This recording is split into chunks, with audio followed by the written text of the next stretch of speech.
Hi chess friends, this is the FIDE master Alessandro Santagati, and in this video we'll see a new variation about the Scandinavian, how to play against it, and so e4, d5, e takes d5, queen takes d5, knight c3.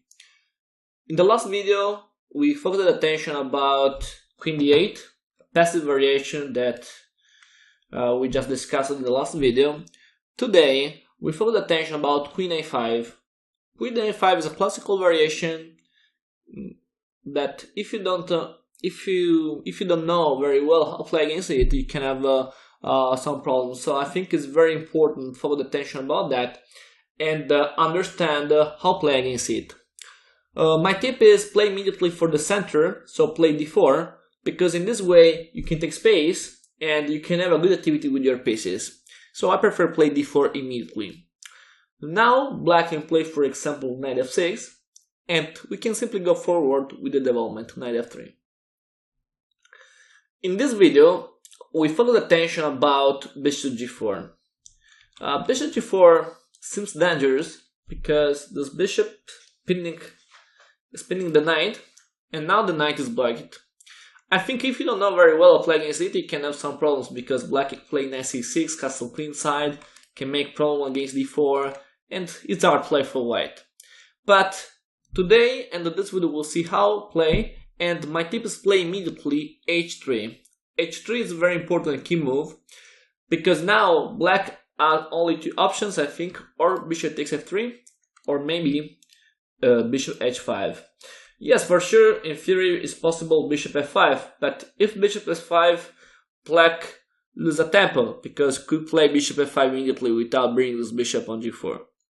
So after that, if bishop h5, it's important don't have fear and play immediately g4, so you can attack the bishop. And when the bishop goes to g6, another important move is knight e5, because the idea is make pressure against this bishop and try to force h6, because if black will be forced to push h6, you can simply trade on g6, and this pawn on g6 will be very weak, and you can attack it with a bishop or maybe with a queen, and it can be a problem for black. The question is, how can you force h6? I think it's possible if you threaten to take this bishop for free with h4, h5. If you threaten h4, h5, black will be forced to play h6 to save his bishop. Okay, we go forward. So after knight e5, black can play, for example, e6, and in this way I think I can simply play or h4 immediately. It can be also fine bishop g2, and after c6, for example, h4. Okay, if h6, we know what to do, very easy. We take the bishop, f takes is forced, and after that simply bishop queen d3, I mean, yeah, queen d3 is fine, and you can make pressure against the pawn g6, I think, sorry, against the pawn g6, and then you can try to make pressure also against c6, two important weaknesses in the black pawn formation. Oh, very good. So this idea is very easy. If black play bishop e4, not a big problem because you can just take it, knight takes, and queen f3 is very good because you're threatening f7, and at the same time the knight, so the only move is knight e6, the after bishop f4, and the idea castle queen side, white is very strong, very good attack. So I like this position. So it's possible is bishop g2, or also it's possible h4 immediately, because again black is without a counter attack. If bishop e4 to attack the rook, it's not a big problem for white because white can simply play knight c4, and now the queen is under attack. Black has to find a good square for this queen, but it's very hard because, I don't know, b4 or maybe a6, but if queen b4, there is the idea a3, and the queen is forced to go on e7, and the queen on e7 is very passive, is blocking the bishop.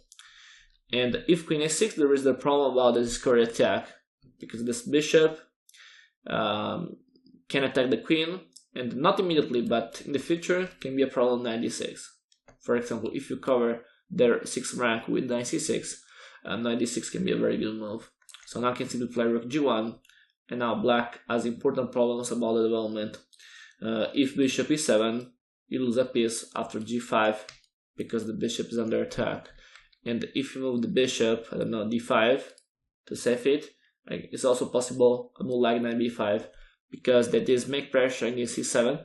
It's not possible to take the knight because there is this square attack and the queen is lost because this is check and the bishop can take the queen. If you defend c7, you must play something like queen c6, but after that there is knight d5, and after knight d5 no good squares for this queen. Maybe the only way could be b6, but in this case I play c4, and then bishop is forced to move away. If c6, I play simply c5, and the white is winning because black has to sacrifice the bishop to lose the queen. If check, bishop b2, and I think now the queen is lost. So that's a problem for black. So the important idea is play h4, and the way I understood that. After h4 immediately, so I mean, if e6 or if c6, we can play always h4, and here, for example, there is the same idea without problem. If knight bd7, there is another topic, because now the knight is under attack, and you don't have the time to play h4. Because if you play h4 now, I can simply take the knight on e5, and black won a pawn, so that's good for black. If knight e7, I must play knight c4, because now the knight is attacking the queen, and the queen is with few squares. I think with only a square. I think the only square is a6. And now again, I can play h4 now with a simple threat with h5, for example. This can be an idea, good for white. Another interesting idea can be also go forward with the development, so bishop f4 with this simple threat, knight d6 check, and win the queen. And now it's very hard play for black because I don't know, if b5 to attack the knight, I can simply take the pawn, because if queen takes, there is knight d6 and I win the queen. So there is a very interesting tactical idea. And maybe now the only move is queen e6 check, that this queen is cover the pawn, and that's not so good. So I can simply play, I think or bishop e2, that can be an option. And then this queen is misplaced, and white has a good development without problem for white this position. So yeah, that's interesting. So in general, we can say that bishop h5 is not so good, because after g4 you can take a good position. Another option could be bishop takes f3. In this case, for sure, I take the bishop with the queen. Now my queen is attacking b7, so c6 seems logical. And now my idea is play bishop d2, because usually in this kind of position I would castle in the queen side, and bishop d2 is also full, is to attack the queen, is to complete the development on the queen side, so that's fine for me. And after that, the queen maybe, in theory now I think the main variation is e6 in this position, and after e6 not a big problem, I can play knight d4, the queen is under attack, queen d8 forces to defend the knight, and I can simply play in this way with queen b3. Now the pawn is under attack, the pawn b7, and black can defend with b6, for example, and I can play castle queen side, because if black will take the pawn on f2, not a problem, because I play bishop c4, then rook f1, and I have a very strong attack against those pawns. We can do an example about that. Bishop e7, rook hf1, maybe black can take the pawn, but now there is rook g1, now my rook can go. If queen h4, for example, in this case, I can simply sacrifice bishop takes e6, because after f takes, queen takes e6, and now the king is very bad on the center. I can have this idea or this idea.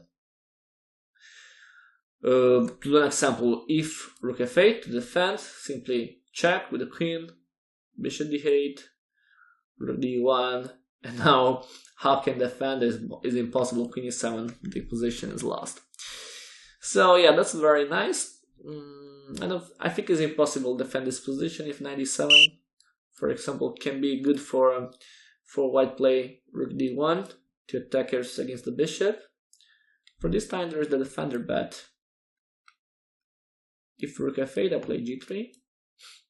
Now, if the queen go away, I win the bishop with checkmate. And if you take the rook, I can simply take the queen, and the white is much better. So this is a very important problem. So the idea now is go in the e file and remove the square h4 with g3, and now white is winning. So yes, that's very nice. So in this variation, no problem.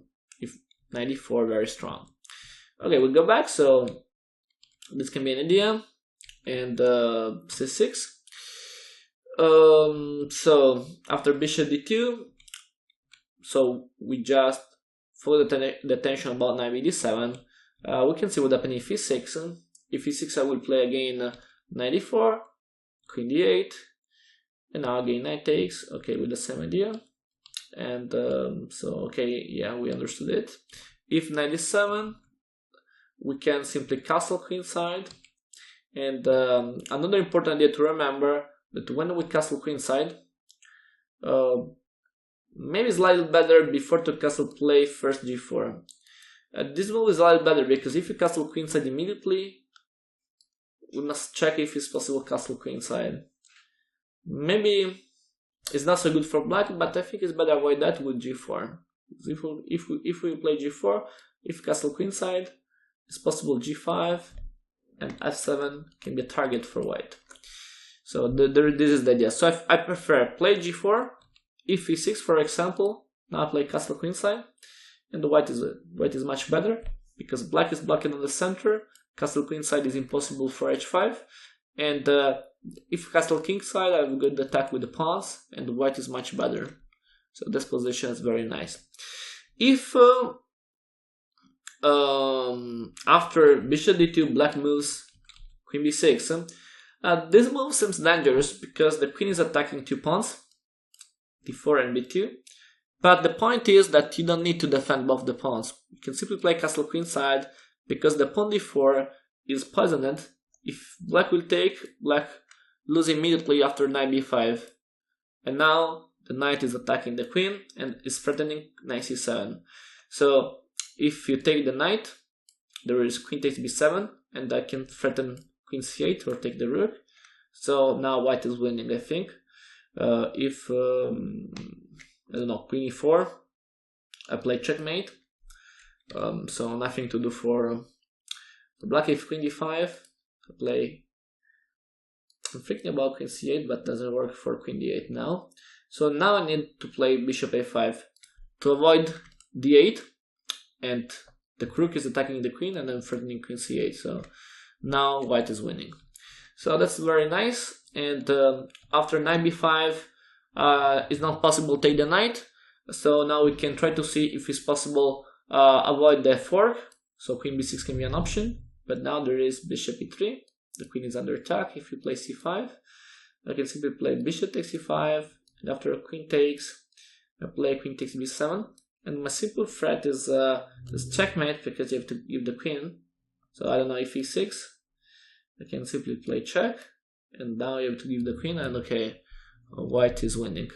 So yeah, that's very nice. If bishop e3, if queen a5, I can simply play b4. And if you play queen takes, I have checkmate with knight c7 because the king is blocked. And yeah, that's a very nice checkmate. So after b4, white is winning. So take the pawn d4 is not possible, it's poisoned, and white can win immediately after that. Okay, perfect. So in this video, we focused attention about how to play against bishop g4 in this variation. In the next video, we'll focus attention about bishop f5, and we'll see how to play against it. Okay, if you have questions, feel free to comment below, and see you for the next video. Bye.